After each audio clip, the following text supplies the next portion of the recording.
Welcome to Aspire to Lead, where we empower educators and school leaders to grow, inspire, and thrive. I'm your host, Joshua Stamper, author, speaker, and leadership coach, bringing you conversations that spark transformation, challenge the status quo in education, and equip you to make a lasting impact on your campus or in your district. For more information and resources, visit joshstamper.com as we're looking to ascend to new leadership heights together. Welcome back, Aspire Leaders, to Aspire to Lead, as I have two familiar faces. One, you're probably tired of him, Mitch Weathers, out in California, organized binder, executive functioning. He does it all, also on the Vibe EDU with myself, as I get to be with him each week as we record for that podcast. Sarah Oberle also has been on the podcast a few months ago. She was on here to talk about the brand new book. And before we begin, I just want to thank you for being on the podcast, but also congratulate you both on the release of your brand new book. Thank you. Thank you. Sarah, is it weird to have your book out in the world now? I know we talked a little bit about the book last time you were here, but to be a now published author? It's pretty cool. But, there's such a big amount of time between when you're done writing to when the book comes out that in the interim, you kind of forget, there's a book on its way and you wrote it. So it's definitely, it's very cool, but it's strange. It hasn't fully set in, I don't think. Yeah, I bet. Well, super excited. I will have the link in the show notes, of course, for everyone to make sure that they pick up this beautiful book, Executive Functioning. And so this is a little bit different because it's executive functioning for every K through 3 classroom. Mitch, you've been on the podcast before. We've done a pretty extensive deep dive on your first book, as you've been on the podcast for bonus episodes before. Will you just kind of start off with the reason that you have a second book and the difference between your first one and the second one with Sarah? Yeah, that's a great starting place. As you know from previous recordings, the grade bands in my first book were grades 3 through 12. And what I was really trying to do there is unpack the strategies kind of embedded in or inherent to Organized Binder, this program I designed to support the development of executive functions. But in writing that book, really was written for teachers and parents who maybe don't have access to the Organized Binder materials and our training and support, but want to implement the strategies. And I was specific with those grades only because I wanted to kind of stay in my lane, if you will, like my area of expertise from both teaching the middle school and high school space for 20 years, and then also supporting elementary, but more that 3, 4 and up, like upper elementary grade bands through Organized Binder work over the last decade. And I could really speak to that confidently and thought I would provide just like an authentic value, if you will. And it was really well received, as you know, but at the same time as, a new district would do a book study or whatever, if there was a workshop I was giving or, opportunities for people to sign up for a book study or something like that, it was always the primary folks that signed up first, because it was just touted as this executive functioning professional development, as executive functioning book study or something like that. And then they would join and we would get into the work, and over a month or two, and there was kind of a disillusionment almost consistently with K1, 2, and even 3. Like this, we need to be doing this, but this way that this is framed is not applicable to our grades. And I just kind of had to sit in that for quite a while. I mean, a year or more, hearing feedback. I did a few focus groups with primary teams, and it was just, I was learning a ton. And then all the way back to 2022, this person I didn't know, Sarah Oberle, emails me because she tried contacting me on social media. And as you know, I'm not necessarily super active all the time. You're the worst on social media. That's what it comes down to. Wrote in through the website apologetically, Sarah, if you remember, saying, "I'm so sorry. I know this is a contact form for, I'm just trying to get a hold of Mitch. Can I talk to Mitch? I'm hosting this conference." And fast forward 2 years later, Sarah and I meet in person, and I get to speak at this research ed conference that she organized and hosted, which was amazing. But most importantly, I got to hear her talk and sat in her session. And I just never heard a more clear and a definitive explanation of working memory and cognitive load. And it's a big part of book one, An Organized Binder. Still didn't, land there, but there was one day I was driving to get my youngest daughter from school, and Corwin had been asking, because the first book was well received, like, hey, what about, another book? And I was like, I'm never writing another book. I don't want to write another book. Like, that's like pulling teeth. And it just hit me like somebody has to bring this work into the world. I don't think what Sarah and I have created exists yet. I don't think it's out there in the way that it explains executive functioning for those grade bands, but in a practical way.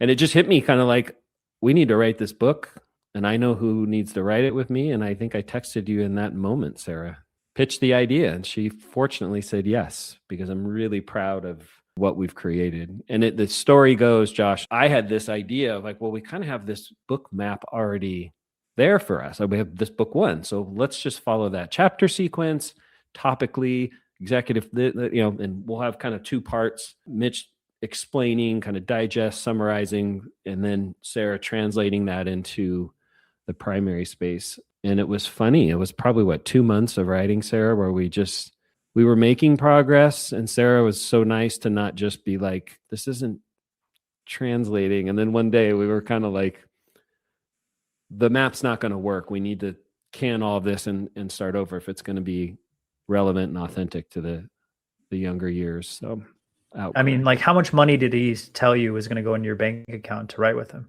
I mean, he just sold me with his charm, of course, but I'll fill in the holes from the story. Did I leave something out? Well, I reached out to Mitch because I found out about his book and because I heard him on a podcast. And when I heard him talk about executive functions, I was like, this is my life as a teacher, is battling kids who, can't self-regulate, who can't inhibit their impulses, who, can't maintain information, can't remember the directions. And I contacted him, I stalked him a little bit to say like, hey, we need this, but we need it for the younger ones. This is like our all day, every day that we're trying to teach content, but we're running into, they're not paying attention, or they're 5, 6, 7, 8. I mean, that's what they do, but they're in such a stage of development that a lot of what we do day to day is managing that and supporting that. So I reached out to him to say like, hey, oh my gosh, we need this. And then, we just, really became friends. He mentioned he spoke at a conference that I gave, and I didn't even know we had known each other for that long, Mitch. But yeah, about, I would say a year ago, like December, maybe, he was like, hey, do you want to write this book? And I was like, yeah. And we had always kind of joked about it. I was like, yeah, because we need it. Like, I need it. My colleagues need it. And so, yeah, we started to write the book, and we thought, this is going to be easy. We'll just take the table of contents and we'll basically use that as a skeleton for book 2. I very quickly realized and had to break it to Mitch that like, this is not going to work for primary. Yeah. I think it was funny to watch Mitch during the process be like, you have to teach that? And I'm like, yeah, or just be like, that's what? And so I was like, yeah, this is why we have to kind of recalibrate what we're saying here. It's not a one-to-one match between book 1, because if it was, we wouldn't be doing primary justice. Well, it's 2 different worlds. Yeah. Yeah. And 2 different worlds in a way that I think upper elementary and the secondary, all of us don't maybe know that what a different world it is, where the primary people know what a different world it is and don't get the due respect. That one of the things that I learned on this journey with Sarah, well, one, it was funny. I don't know how many times Sarah would, so we had to figure out, I mean, you've co-authored a book, Josh, like just figuring out how to do that, the vulnerability, there's almost like an intimacy, because you're like, okay, I'm writing and someone else is writing with me and reading what I'm writing. It's just something you got to get used to. And we figured out this, like, I think Sarah just a good rhythm. Like it felt efficient in a lot of ways once we kind of figured that out. But I would write something and she would very lovingly highlight this whole bit of text, however long that might be, could be a whole page or a paragraph, and say,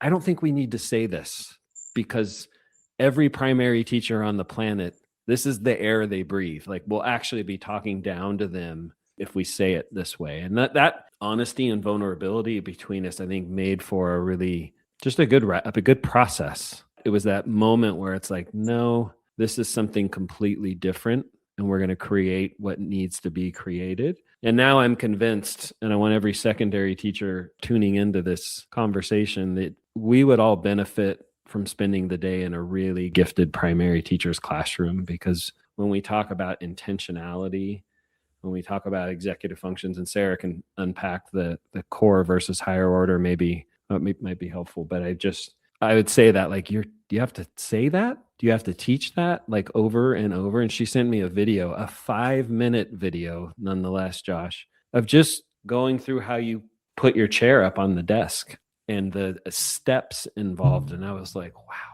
wow. I just, in high school, you'd be like, put your chair up. Okay. This was incredible. The thoughtfulness. It's so easy because it was taught in the elementary school. Exactly.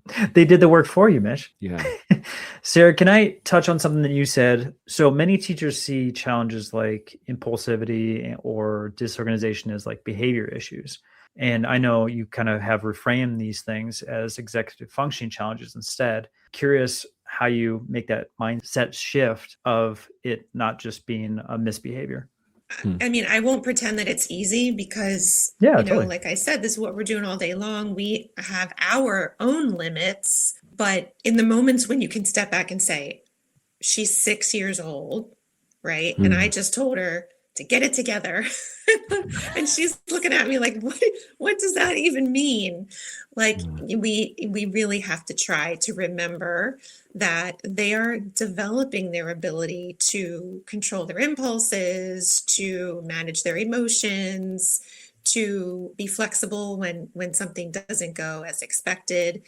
And so, some of the way that we describe sort of like the symptoms of when you're struggling with the executive function does look like a child who's lazy, a child who's disrespectful, who defiant, is completely non-compliant, or they don't care, they're just inattentive, they're just disorganized. And I always say, like, maybe, but we have to consider that there are some other things that could be going on there, and at least give each child the chance to be thought about in that lens before we jump to other conclusions. Because once we jump to those conclusions, the things that we do in response or the supports that we put in place are not going to be getting at the actual cause. Yeah, it's that idea, Josh, of viewing students, being careful not to view students through a deficit lens.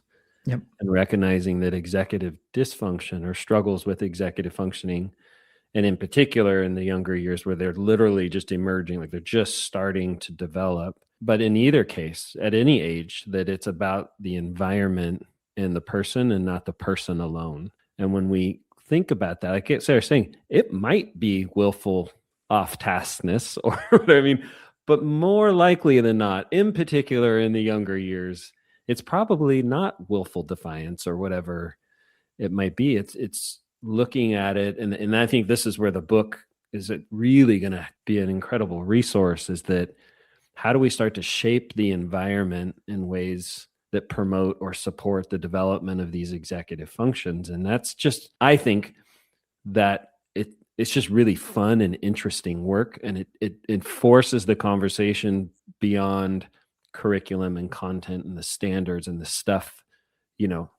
Sarah's hired to teach first grade these standards, these things. Well, if you're not, intentionally shaping and crafting the environment and your instruction and routines with emerging executive functions in mind, then you're going to be less successful with that content anyway. So it's interesting, I think. For sure. Well, one, the book is phenomenal. It's a beautiful and wonderful resource. You promise in the book that there's strategies that are embedded in existing routines, which I think a lot of people are probably excited about to hear, because they're like, oh, thank God, it's not just one more thing I have to do. It's something that can be tweaked. And so will you just give an example of like a simple routine that maybe is shifted or tweaked that they can do immediately that's going to make a huge result? Yeah. So during instruction, I think just remembering whether you're, taking kids to the carpet or kids are at their seats or whatever the physical scenario is, that you have to make it a point to orient their attention. So they're not just going to all of a sudden know, okay, she's teaching, everybody should be looking at, what she's referring to on the board, or everybody needs to be looking at her. And then you have kids that get in trouble because it's like, why aren't you paying attention to me? And it's the kids like, I didn't know. You're not telling me. I literally didn't know. I was, yeah. Yeah. And so I think, sometimes we can take that for granted, that we assume that I'm talking, so you should be looking at me. But that's not always obvious. So I think if you're looking for one really quick and easy thing to do, it's just to keep in mind that we need to tell them and not tell them in a super verbose way. Just develop your own cues with your class, eyes, screen, whatever it is that signals them so that they know. And it will be a seamless part of your beginning piece of instruction.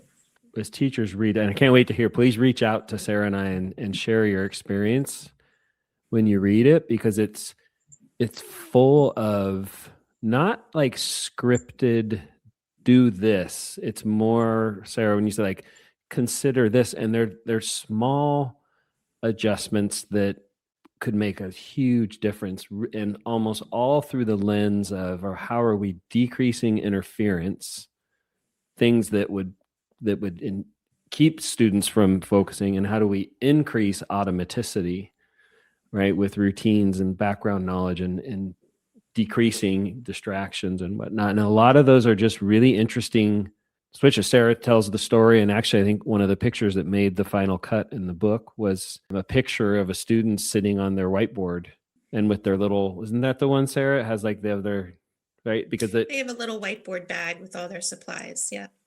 And they're using it, but when they're not using it, if it's just sitting next to me, well, it's more likely to be a distraction. So the routine, this simple little shift, like, oh, just sit on it. And now it's out of sight, out of mind. I can't do anything with it. But it's those little adjustments that the book is just full of, that through the lens of protecting working memory capacity, like trying to open that up so that there's kind of capacity for these executive functions to develop. Will you explain that a little bit more, Mitch, in regards to the working memory piece? And just, I know you've talked about a little bit about like the calorie count and that correlation or example, but for our K-3 students specifically, what does that look like as far as like the working memory inhibition or cognitive flexibility? I'm going to let Sarah actually, that this is like her wheelhouse. And Perfect. that's the talk I sat in on, Josh, and was like, and I wish she could go through this. It's in the book, Betty and the Bats, that we come back to this analogy, but we can't go into that kind of detail, Sarah, but get just real quick. And let me say one thing before you start talking, because what we kind of, I think, in some ways realized is that the development of these core executive functions, working memory, inhibition, and cognitive flexibility or shifting, really has a lot to do with working memory capacity and reducing extraneous cognitive load. So I have that working memory capacity. Sure. In some ways, it's almost like reducing or trying to protect executive functioning capacity. But I'm going to let Sarah respond to your question. Yeah. So for that specific example that Mitch was talking about, when he was referencing kind of supplies that the kids use during instruction. So lots of us use mini whiteboards for choral response, for accountability.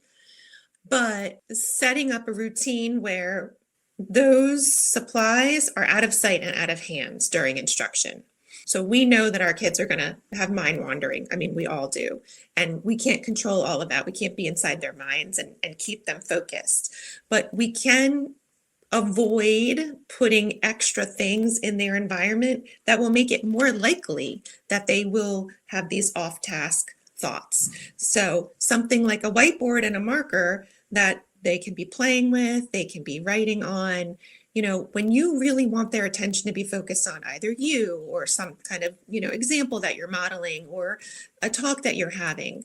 So thinking about what is in their space that will potentially steal some of that cognitive bandwidth that we really want to try to save for actual learning. We're not trying to avoid using or pressuring their executive functions. We want to be harnessing them for the learning piece and being careful that we don't have bits of thinking that's being siphoned off and wasted on things like, oh, they're fooling around with their stuff, or, there's something exciting in the room and now they're paying attention to that.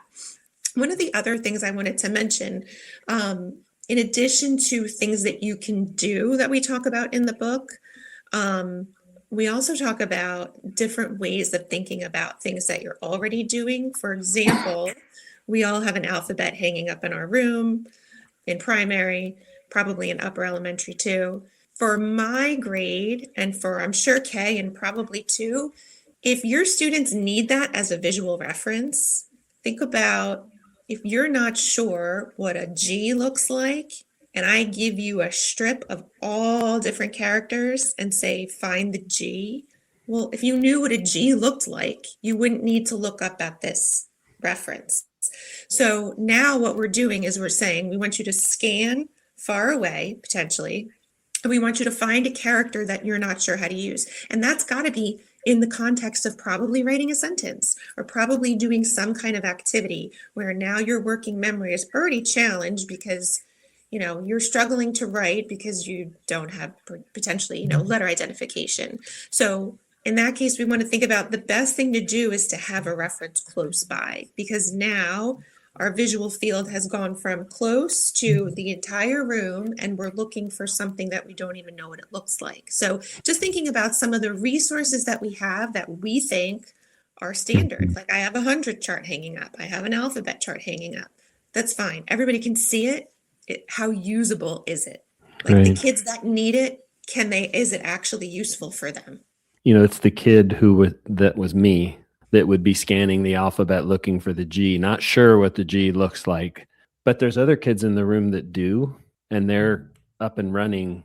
How does that make the kid feel who can't keep up? So now I have this narrative in my head. There's a lot to unpack there where we talk about, well, what if it's right here on my desk? Or Sarah tells the story of, students who typical, right? Like letter reversal, D's and B's. And if I know my students, so all of this work is predicated on relationships and knowing students and who's in the room. Maybe certain students have specific resources right there on their desk available for them, close proximity to help. And that's the little adjustments to, again, an environment.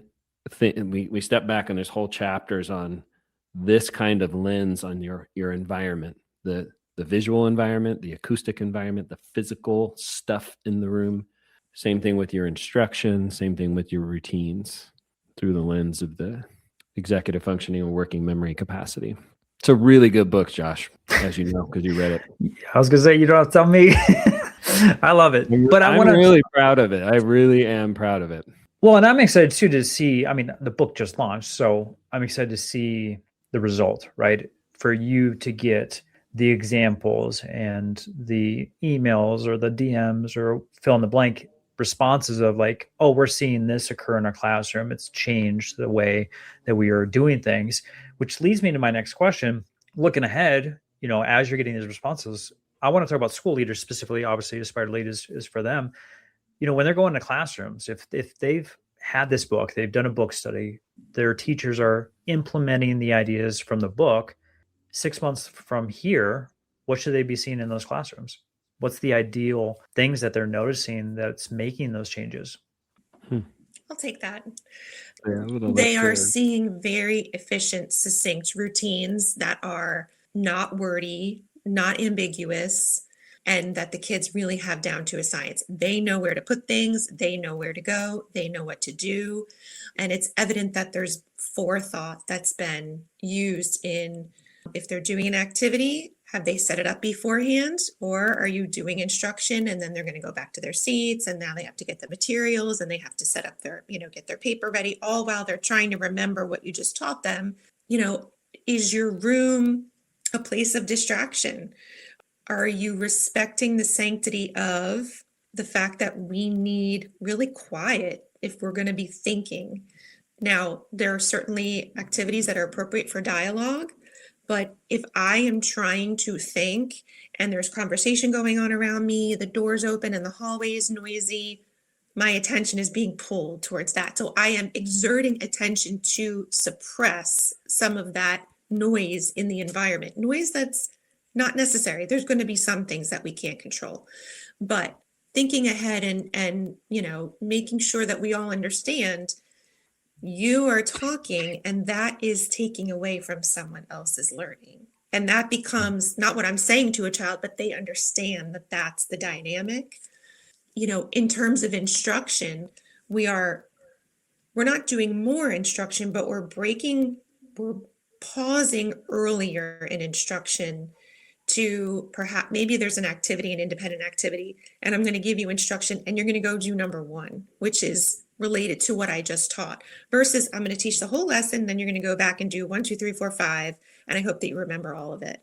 So we're just breaking things up strategically, whether it be my instruction or whether it be an independent activity or an assessment. We're saying we just want you to go and just do these two because, we don't want you to have to maintain the directions. We don't want you to have to maintain the content for too long. And we see too often in the younger grades, kids who perform poorly because of something like executive functions. It's not that they didn't understand the content, it's that they didn't understand how to navigate the activity. So, they didn't understand some of the language on it, or, if it was a math paper and it said to show your tens and ones and, they didn't catch that part of the directions or whatever it is. So we want to parse out, are they not successful if they're not because of a content breakdown, or is there something going on? Is there some kind of infrastructure that you've not set up to mitigate for all these little things that can go wrong if your kids aren't supported in that way? What I hear Sarah saying there and describing all this, that it's in that sense, it's a tier one, it's an MTSS tier one approach because it's right there in the classroom, core classroom. Whereas if there's the behavior that's manifested or the student struggling, because that's like that can escalate over time and it might need a tier 2 or tier 3 intervention, something more small group or even individual, but maybe not. Maybe it's that intentionality and having that lens on kind of all things that we do in the classroom. And it's true of any grade level, but certainly in the primary. And just, I think there's of course, intentionality and curiosity to why this might be happening. And what are some small adjustments that I could make for, like Sarah saying, my instructions, my routine, my environment, like how, and this is very true. Sarah can speak to this more than me, but like primary classrooms tend to get a little bit more decorations than secondary classrooms. And sometimes there's an over decorating that can happen, which not to say you can't decorate your classroom, right? We're very clear about that in the book, but it's also saying, is it a distraction? That's the intentionality behind it. Like the idea that a noisy classroom is productive, a classroom. Well, is it? It might be, depending, like Sarah just said, on the activity, and it might not be. Or maybe it's not for all kids, because when school should be hard at times, and we want kids thinking deeply and hard. And to do that, most of the time, it's quiet is going to help. So it's a way of just kind of intentionally considering these aspects of teaching and learning in the primary space. All right, I'm going to close with this. I'd like to ask for actionable items. So for teachers, educators, leaders, I want you to recommend something to them. So if there's a small, high leverage change that they can make to build early momentum in this work, what would you recommend? For me, it is really breaking things down into such granular steps. I mean, to either of you, it would seem ridiculous, but for me, that looks like go back to your seat and take out a pencil. Okay, once everybody's done that, here's your paper. Okay, now take out your scissors and watch. You're only going to cut this part. So but the prevention of things going wrong the time that you save because you are being so specific about this is what I want you to do, and don't go ahead because they want to go ahead and, I'm going to color. I'm like, why do you have a glue stick in your hand?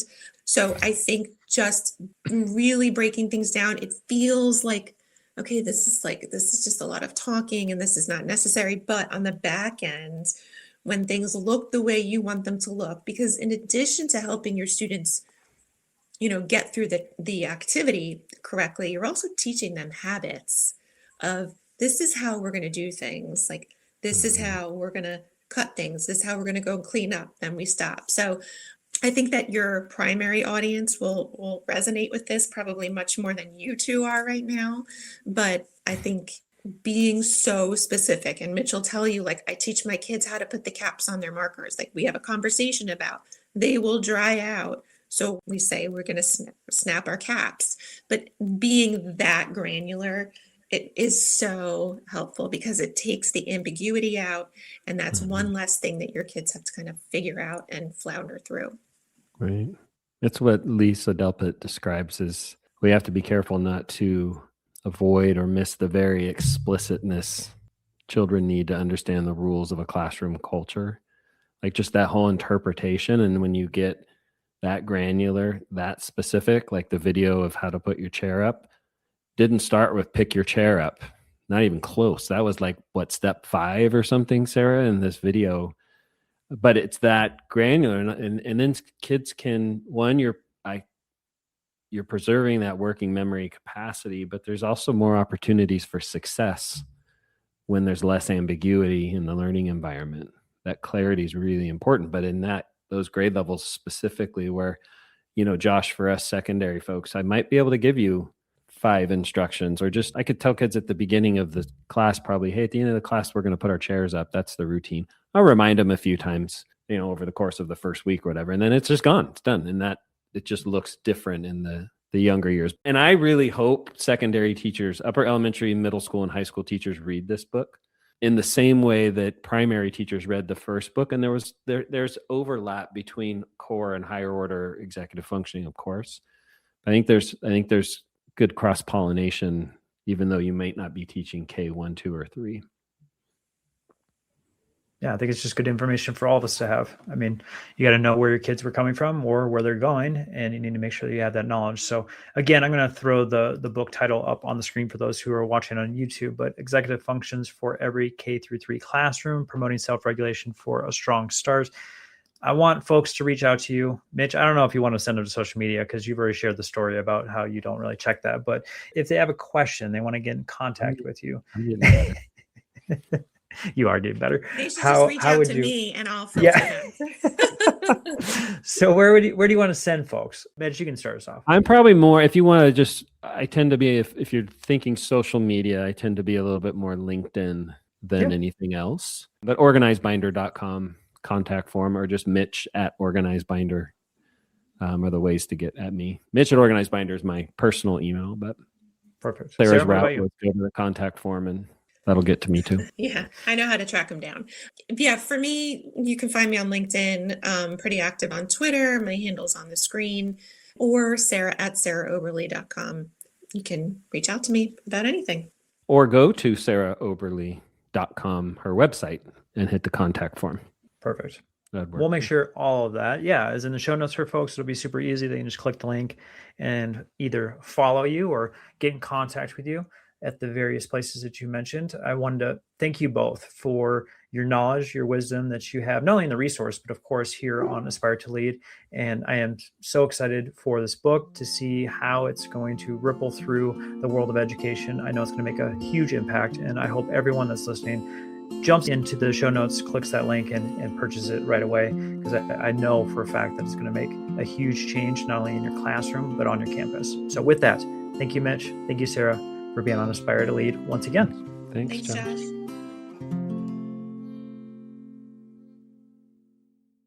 This podcast is a proud member of the Teach Better Podcast Network. Better today, better tomorrow, and the podcast to get you there.